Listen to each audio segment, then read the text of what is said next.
자, 오늘 말씀의 제목 한번 따라해 보실까요? 들어야 할 것과 듣지 말아야 할 것. 자, 오늘은 종료주일입니다.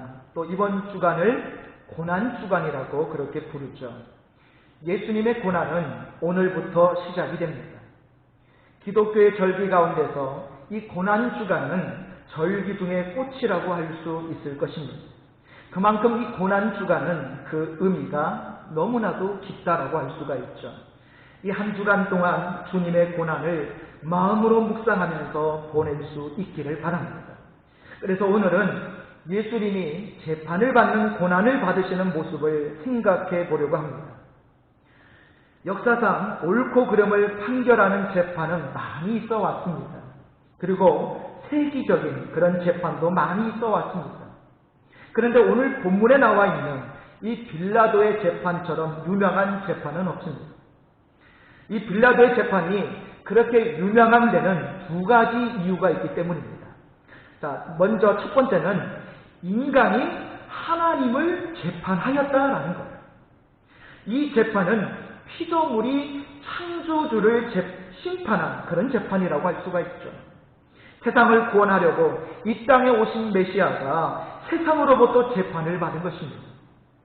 아마도 이 같은 재판은 이 세상에서는 두 번 다시 없을 것입니다. 이것은 역사상 전무후무한 재판이죠. 그래서 이 재판이 유명한 재판인 것입니다. 또 하나 이유는 지금까지 있었던 재판 중에서 가장 큰 오판을 한 재판이었기 때문이다라는 거예요. 빌라도가 실수를 해도 이거는 보통 실수가 아니죠. 어마어마하게 큰 실수를 범하게 됩니다. 그 실수에 의해서 예수님은 죄인이 되어 십자가에서 죽음을 당하시게 됩니다. 그래서 2000년 동안 이 세상에 흩어져 있는 수많은 그리스도인들이 예배를 드릴 때마다 이 재판을 오판한 빌라도를 우리가 입술로 고백하고 있지 않습니까? 본디오 빌라도에게 고난을 받아 십자가에 못 박혀 죽으시고, 여러분 사도신경 가운데 이 빌라도의 재판에 대해서 고발하고 있습니다. 이게 얼마나 큰 불명예입니까? 아마 두고두고 자손 만대까지 예수님은 빌라도 때문에 죽게 되었다라고 계속해서 고발될 것입니다. 그래서 사람이 지도자가 되고 높은 자리에 앉게 되면 그만큼 책임도 커지는 것입니다. 그러므로 지도자는 일신의 안일보다도 후대의 평가를 염두에 두고 하늘을 바라보며 늘 부끄러움 없이 살아갈 수 있도록 최선을 다해야 되는 것입니다. 빌라도가 그 시대에 무명인 중에 한 사람이었다고 한다면 사람들이 그렇게까지 책임을 묻지는 않았을 것입니다. 그래서 지도자는 후대의 평가를, 그리고 하나님의 그 시선을 두려워할 줄 알아야 되는 것이죠. 여기서 우리는 빌라도가 들었을 법한 세 가지 소리를 가지고 함께 묵상해 보고자 합니다. 빌라도가 이 재판에서 오판을 한 것은 그가 무지해서가 아니고 또 생각이 짧아서 오류를 범한 것도 아닙니다. 그가 예수님이 죄 없음을 잘 알면서도 우유부단했기 때문에 오판을 했던 거죠. 빌라도는 재판하는 과정에서 세 가지의 소리를 의식했을 것입니다. 자, 첫 번째는 어떤 소리냐? 따라해 보실까요? 군중의 소리. 자, 빌라도가 예수님을 세워놓고 재판을 하고 있는 동안에 밖에서는 사람들이 모여들기 시작합니다.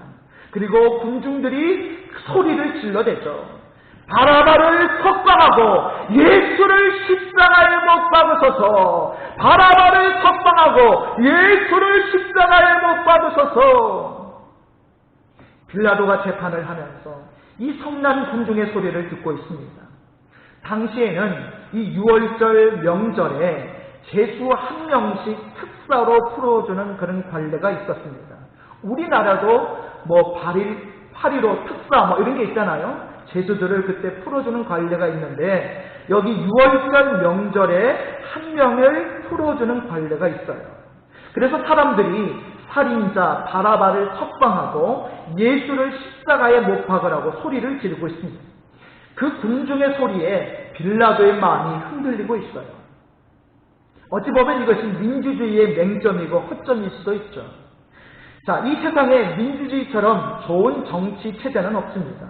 최고의 이상을 지닌 정치 체제가 민주주의죠. 그래서 오늘날엔, 자, 여러분, 공산국가도 어떻습니까? 그렇죠. 외적으로는 공산주의 시스템을 가지고 있지만, 실질적으로 내부적으로 들여다보면, 공산주의가 무너지고 나서 공산권에서도 심지어 민주화 열풍이 불고 있지 않습니까? 그런데 민주주의라고 해서 여러분 다 좋은 것도 아니죠. 민주주의는 군중에 의해서 움직여지고 목소리가 큰 사람에 의해서 움직여진다라는 약점이 있습니다. 물론 민주주의는 다수의 의견을 존중하는 정치 체제입니다. 마땅히 다수 의견을 존중해야 하죠.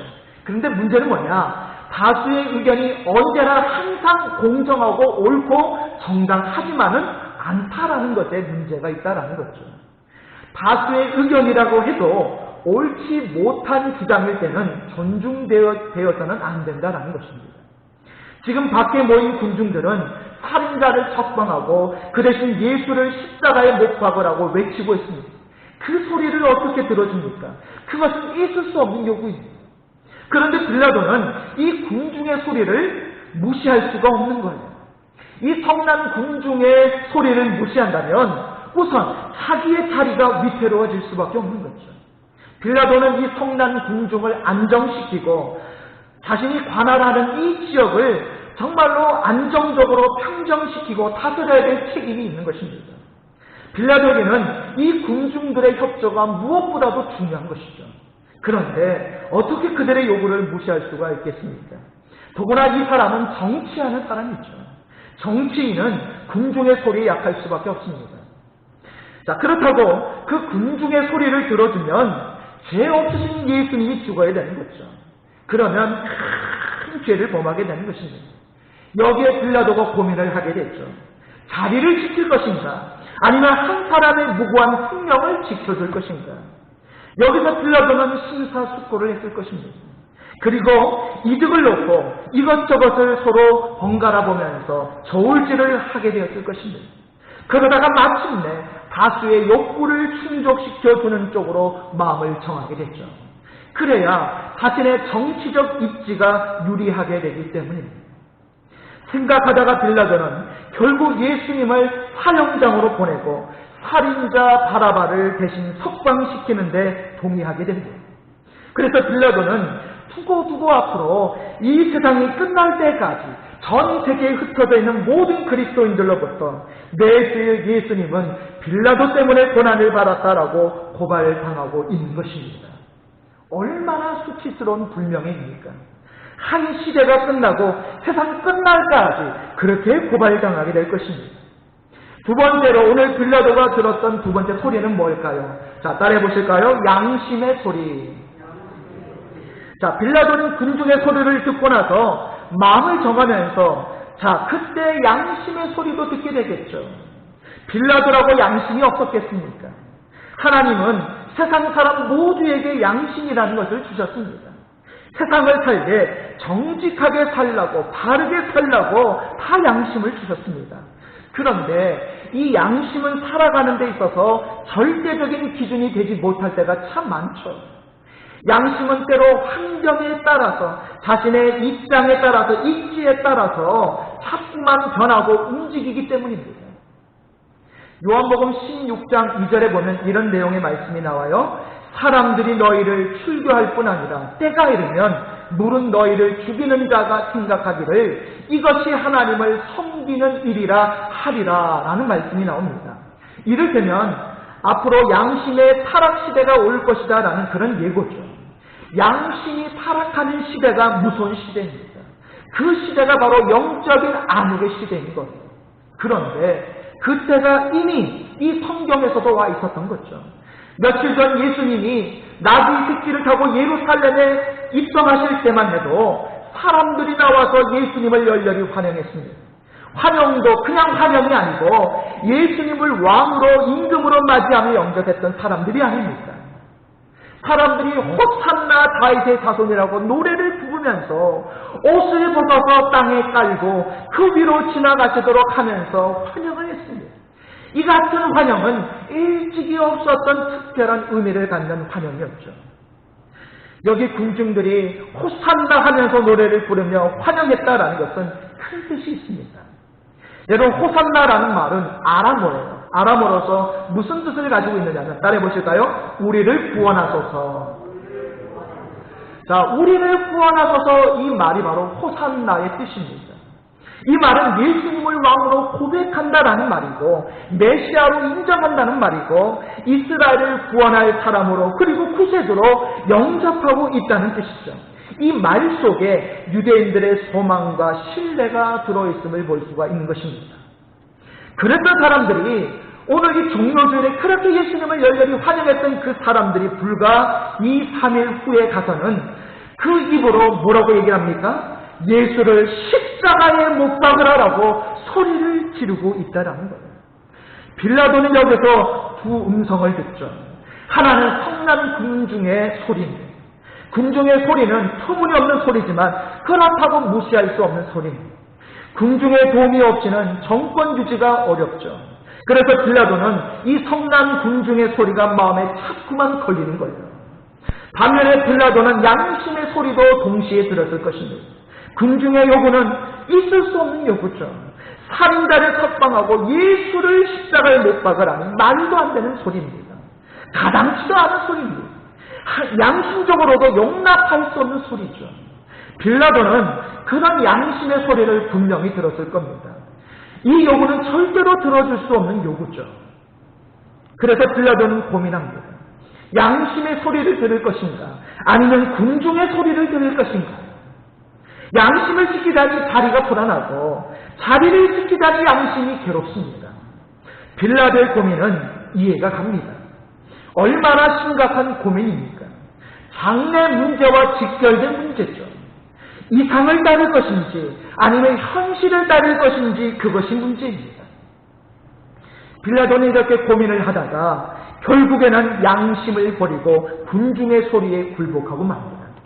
그리고 예수를 십자가에 죽도록 내주고는 오늘 본문 24절에 보니까 대야에 물을 떠서 손을 씻으려 하는 말이 나는 책임이 없다. 너희가 책임지라! 라고 그렇게 재판을 끝내버리고 말죠. 그렇게 해서 빌라도는 몇 년 더 권세의 자리를 지킵니다. 그러나 그는 양심의 소리를 외면했죠. 그래서 빌라도는 양심을 버리고 오늘 현실만을 위해서 살아가는 사람의 대표적 표본이 되어버리고 맙니다. 여러분, 오늘 이런 사람이 얼마나 많습니까? 어차피 하나님을 모르는 사람에게는 이상이란 없습니다. 있다면 현실밖에는 없죠. 사람이 현실 위주로 살면 잠깐 이득은 있습니다. 그런데 그 대신 천국을 잃어버리게 됩니다. 내일을 잃어버립니다. 빌라도는 양심과 현실과의 싸움에서 현실을 택했습니다. 그래서 사람들은 빌라도를 가리켜서 오판자, 현실주의자라는 낙인을 찍게 되는 거죠. 그 결과 예수님은 고난을 당하신 것입니다. 이것이 바로 예수님의 고난의 시작이었습니다. 세 번째 빌라도가 들었던 음성이 뭐냐? 따라해볼까요? 하나님의 음성. 빌라도가 결정적으로 실수했던 대목이 바로 이 대목이죠. 군중의 소리를 무시할 수도 있어요. 양심의 소리를 듣고도 무시할 수도 있습니다. 그런데 하나님의 소리를 듣고도 무시하는 것이 바로 빌라도의 가장 큰 실수고 죄악이었다라는 거예요. 하나님은 빌라도에게 실수하지 않도록 기회를 주셨습니다. 그런데도 빌라도는 그 소리를 듣고도 무시해버렸다는 거죠. 그러면 하나님이 언제 빌라도에게 그런 음성을 들려주셨죠? 오늘 본문 19절을 볼까요?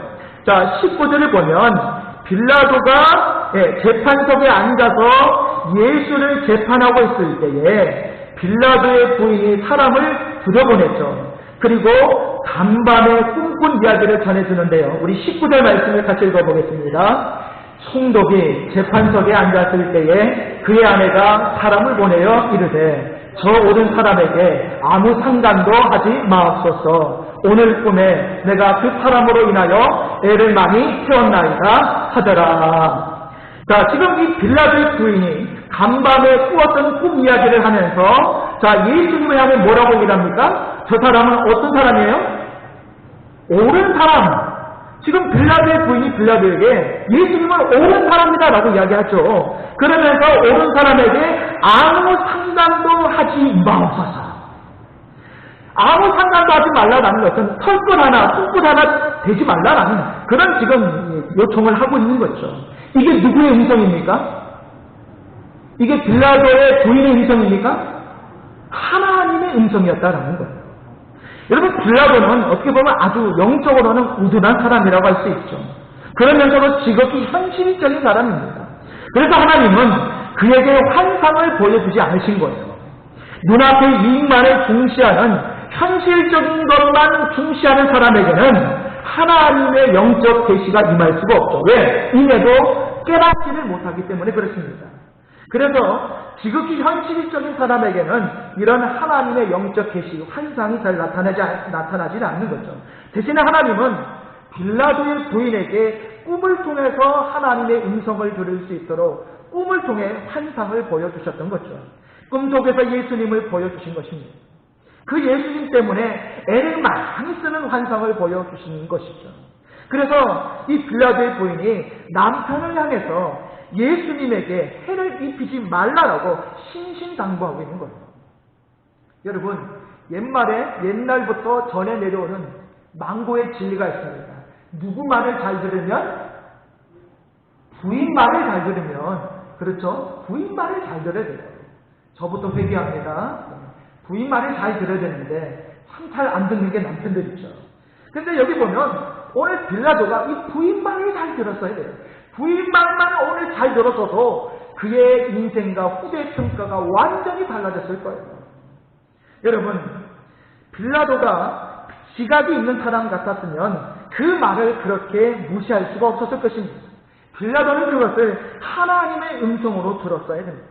지금까지 양심의 소리도 무시하고 군중의 소리에만 귀를 기울였다가도 하나님의 경고의 소리를 들었으면 더 이상 실수를 해서는 안 되는 거예요. 그때 그 하나님의 음성을 들었더라면 빌라도는 큰 정치가로 남았을 뿐만 아니라 두고두고 후대에 그를 칭송하는 소리가 있었을 것입니다. 그런데 빌라도는 그 음성에 귀를 기울이지 않았던 것입니다. 양심의 소리도 무시했습니다.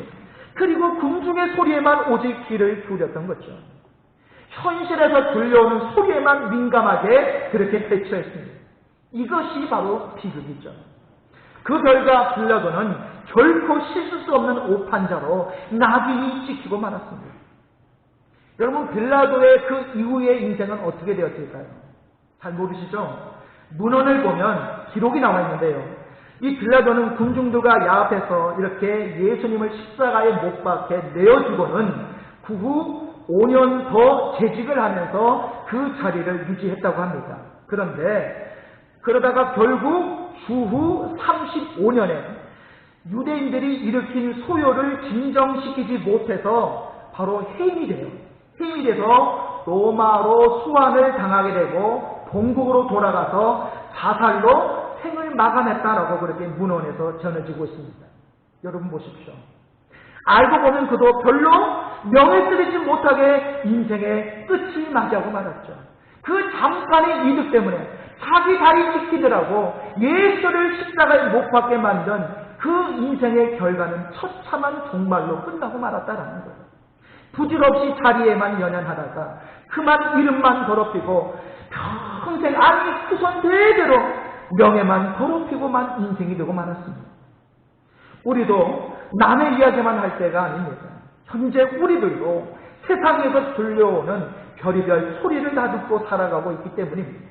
우리들도 현재 들을 소리, 못 들을 소리, 들어서 솔깃한 소리, 들어서는 안 되는 소리에 귀를 기울이면서 살아가고 있습니다. 그러다가 정작 들어야 할 소리에는 우리가 영적으로 둔감해져서 그것을 듣고 있으면서도 알지 못하고 깨닫지 못하는 일이 생겨서는 안 된다라는 거예요. 여러분, 그걸로 인해서 우리가 중대한 실수를 하게 되고 중대한 오판을 내리고 정말 잘못된 결정을 내림으로 인해서 두고두고 땅을 치며 눈물과 후회와 고통의 눈물을 흘리는 일이 있어서는 안 될 줄 믿습니다. 여러분, 우리는 우리의 길을 인도하시려고 들려주시는 하나님의 그 생명한 음성을 들을 수 있어야 되는 거예요. 그래야 이런 영적인 실수, 이런 인생의 큰 실수를 하지 않을 수 있는 것입니다. 그래서 성경은 말씀하죠. 들을 수 있는 자는 뭐 할지어다? 들을지어다. 여러분, 이 말씀은 들을 만한 관심과 뜻이 있는 사람은 들으라는 말씀입니다. 신앙생활은 관심의 생활입니다. 저 높은 영적 세계에 관심을 갖고 살아가는 생활이 신앙생활이죠. 그리고 그것으로부터 들려오는 그 생명한 하나님의 음성을 들으며 살아가는 생활이 우리의 신앙생활인 것입니다. 이것이 곧 은혜가 충만한 생활인 것입니다. 이제 오늘 종료주일과 특별히 이번 이 고난 주간을 우리가 보내면서 예수님의 고난을 여러분 마음으로 깊이 묵상하시기를 바랍니다. 그리고 주님과의 영적 교제를 통해서 그 하나님의 생명한 영적 음성을 여러분이 잘 귀담아 들으셨어요. 오늘 내 신령과 내 삶에, 우리 가정에, 우리 교회에, 이 나라 이 민족을 위해서 내가 하나님의 음성에 어떻게 반응하고 어떻게 대처하고 그 음성 앞에 내가 어떤 사명을 감당해야 될지 우리의 영적인 귀가 바로 그 하나님의 음성을 들을 수 있도록 열려줄 수 있기를 바랍니다. 그래서 이 한 주간이 그런 주간으로 하나님의 귀한 영적인 음성을 듣는 저와 여러분 되시기를 주님의 이름으로 축복합니다.